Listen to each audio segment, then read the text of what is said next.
عشر ذی الحجہ، اس میں جو بھی نیک کام کیا جائے، عام دنوں میں کیا جانے والا یہی کام اتنا درجہ اور اتنی مقبولیت اور اتنی محبوبیت رب العالمین کی بارگاہ میں نہیں رکھتا جتنا ان عشرہ ذی الحجہ کے اندر، اور بالخصوص تکبیرات۔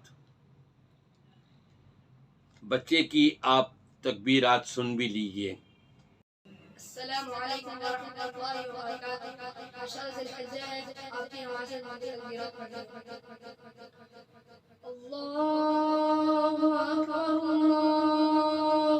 اکبر اللہ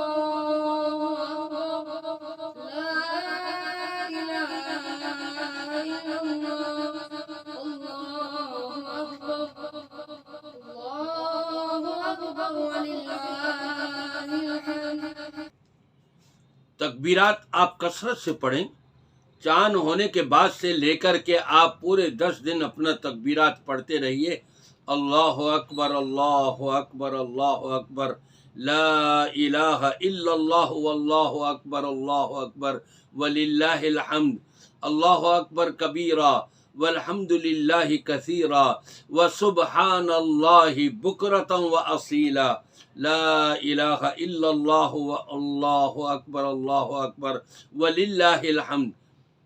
تکبیرات و تحلیلات کے کلمات صحابہ کرام رضوان اللہ علیہم اجمعین، ان میں سے بالخصوص حضرت عبداللہ بن عمر اور حضرت ابو ہریرہ رضی اللہ تعالیٰ عنہ بازاروں میں نکل جاتے اور وہاں سے گزرتے ہوئے بلند آواز سے یہ تکبیرات پڑھتے، اور ان کی تکبیرات سن کر کے بازار میں بیٹھے ہوئے صحابہ جو ہیں وہ بھی تکبیرات شروع کر دیا کرتے تھے۔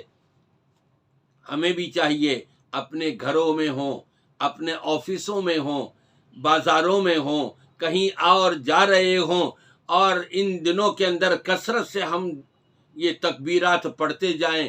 ہماری تکبیرات سن کر کے جو بھی تکبیرات پڑھے گا انشاءاللہ ہمارے لیے اجر و ثواب میں اضافہ ہی ہوتا رہے گا۔ تو مجھے امید ہے کہ انشاءاللہ تمام مسلمان، تمام میرے سامعین جو ہیں وہ ضرور تکبیرات کثرت سے پڑھیں گے، اور اس میں صدقات و خیرات بھی نکالیں، آپ نفلی نمازیں بھی کثرت سے پڑھیں، آپ اس کے اندر روزے بھی رکھیں، نفلی روزے بھی رکھیں، قرآن پاک کی تلاوت بھی کریں۔ تمام نیکیاں جو عام دنوں میں کی جاتی ہیں ان میں اتنا اجر و ثواب نہیں جتنا اجر و ثواب ان 10 دنوں کے اندر کرنے پر ملتا ہے، لہذا کوئی کمی نہ آنے دیجیے، اور یہ سیزن کے ایام ہیں، اس کے اندر آگے بڑھنے کی کوشش کیجیے۔ اللہ تبارک و تعالی قبول کرنے والا ہے۔